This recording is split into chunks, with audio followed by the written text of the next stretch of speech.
नमो भगवते वासुदेवाय। कार्तिक माह महात्माएं 7वां अध्याय। मंगलकारी श्री हरि का सच्चा नाम ध्याऊं, कार्तिक मास महात्माएं का 7वां अध्याय बनाऊं। नारद जी ने कहा, हे राजन, कार्तिक मास में व्रत करने वालों के नियमों को मैं विस्तार में बतलाता हूँ, उसे आप सुनिए। व्रती को सब प्रकार के आमिष, मांस, उड़द, राई, खटाई तथा नशीली वस्तुओं का त्याग कर देना चाहिए। व्रती को दूसरे का अन्न ग्रहण नहीं करना चाहिए, किसी से द्वेष नहीं करना चाहिए और तीर्थ के अतिरिक्त अन्य कोई यात्रा नहीं करनी चाहिए। देवता, वेद, ब्राह्मण, गाय, बत्री, नारी, राजा तथा गुरुजनों की निंदा भी नहीं करनी चाहिए।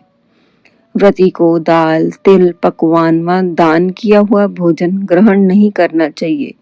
किसी की चुगली या निंदा भी नहीं करनी चाहिए। किसी भी जीव का मांस नहीं छूना चाहिए। पान, कथा, चूना, नींबू, मसूर, बासी तथा जूठे अन्न का भी प्रयोग नहीं करना चाहिए।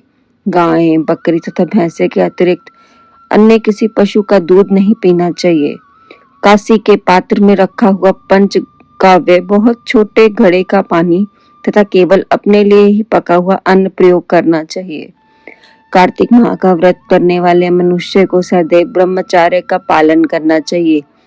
उसे धरती पर सोना चाहिए और दिन के चौथे पहर में केवल एक बार पत्तल में भोजन करना चाहिए। व्रती कार्तिक माह में केवल नरक चतुर्दशी, जिसे छोटी दिवाली भी कहा जाता है, इस दिन ही शरीर में तेल लगा सकता है। कार्तिक माह में व्रत करने वाले मनुष्य को सिंघाड़ा, प्याज, मट्ठा, गाजर, मूली, काशी फल, लौकी, तरबूज, इन वस्तुओं का प्रयोग बिल्कुल नहीं करना चाहिए। रजस्वला, चंडाल, पापी, मिलेच्छ, पतित, व्रतहीन, ब्राह्मण द्रोही और नास्तिकों से बातचीत नहीं करनी चाहिए। भगवान विष्णु को प्रसन्न करने के लिए अपनी शक्ति के अनुसार चंद्रयान आदि का व्रत करना चाहिए और उपयुक्त नियमों का पालन करना चाहिए। व्रती को प्रतिपदा को कुम्हाड़ा, द्वितीय को कटहल, तृतीय को तरुणी स्त्री, चतुर्थी को मूली, पंचमी को बेल, छठी को तरबूज, सप्तमी को आंवला, अष्टमी को नारियल, नवमी को मूली, दशमी को लौकी, एकादशी को परवल, द्वादशी को बेर, त्रयोदशी को मट्ठा, चतुर्दशी को गाजर तथा पूर्णिमा को शंख का प्रयोग नहीं करना चाहिए। रविवार को आंवले का प्रयोग नहीं करना चाहिए। कार्तिक माह में व्रत करने वाला मनुष्य यदि इन शाखाओं में से किसी शाख सेवन करना चाहे तो पहले ब्राह्मण को देखकर ग्रहण करे। यही विधान माघ माह के व्रत के लिए भी है। देवउत्थानी एकादशी में पहले कही गई विधि के अनुसार नृत्य, जागरण, गायन, वादन आदि करना चाहिए। इसको विधि पूर्वक करने वाले मनुष्य को देखकर यमदूत ऐसे भाग जाते हैं जैसे सिंह की गर्जना से हाथी भाग जाते हैं। कार्तिक माह का व्रत सभी व्रतों में श्रेष्ठ है।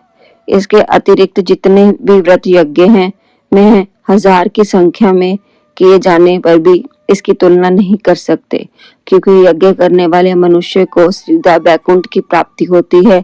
जिस प्रकार राजा की रक्षा उसके अंगरक्षक करते हैं, उसी प्रकार कार्तिक माह का व्रत करने वाले की रक्षा भगवान विष्णु की आज्ञा से इंद्र आदि देवता करते हैं।